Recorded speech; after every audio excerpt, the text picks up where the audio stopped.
Bitcoin update that I'm making literally while I'm driving, okay? First of all, trade and drive, otherwise you might miss the move. So make sure that you're trading and driving. But I had to give you this alpha here real quick because, man, listen, I don't want you to fall victim to the entire internet that thinks up only, because that ain't quite. Let me just tell you what's going on here, because we have kind of a little bit of a not great signal going on right now. So here's Bitcoin. Here's the 2-hour time frame. Okay. Now we dumped. I'm gonna try to do this the best. My name is not Crypto, Geo. Anyways, so when we were at these highs, I'm gonna try my very best. When we were at these highs over here, you could see that we had bearish divergences on market Cipher B down here. Okay. And that's obviously not a bullish sign, and hence we ended up dumping quite a little bit there. However, since that point, we came down and we made this wick, okay? Typically, when we dump, we actually roll over and touch that wick again, and we haven't touched that wick. So I've been screaming on Twitter saying, guys, the higher it goes without hitting that wick, the worse it actually is. And what did we see today, okay? What is this number one warning signal? Well, I mean, after already putting in the divergences and getting this significant move to the downside, not only did we tap into this range-based order block, which is cool, that's not the point of the video.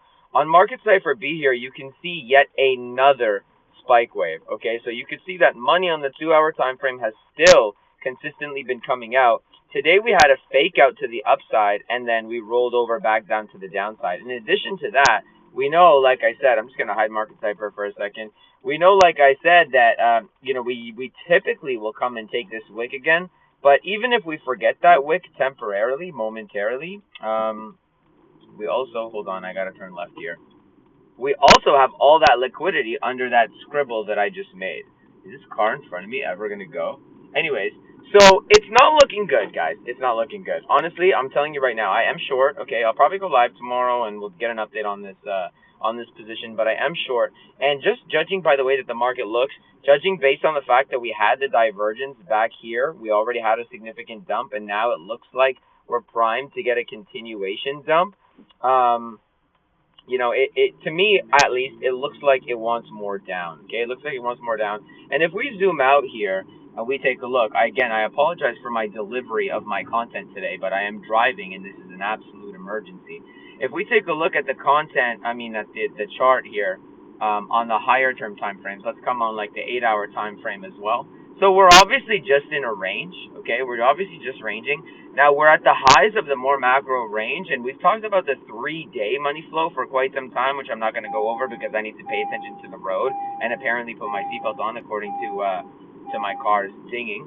But within the components, the confinements, whatever you want to say, whatever I want to say, of our more macro range that we've been in for 3 months, my God, Bitcoin is so freaking boring. You can see that now we have started to make a gap towards the downside. And realistically, whenever you are at the highs of the range, you should be looking to short. You should not be looking to long, despite the fact that the higher term time frames, like the 3-day, look relatively bullish. Now, in my opinion, in my experience, and what I'm seeing, everybody and their mother is way too comfortable right now, man. Like Twitter is, again, man, I sound like a broken record, but they're just a little bit too bullish. And am I saying that it's going to go to zero? Probably not.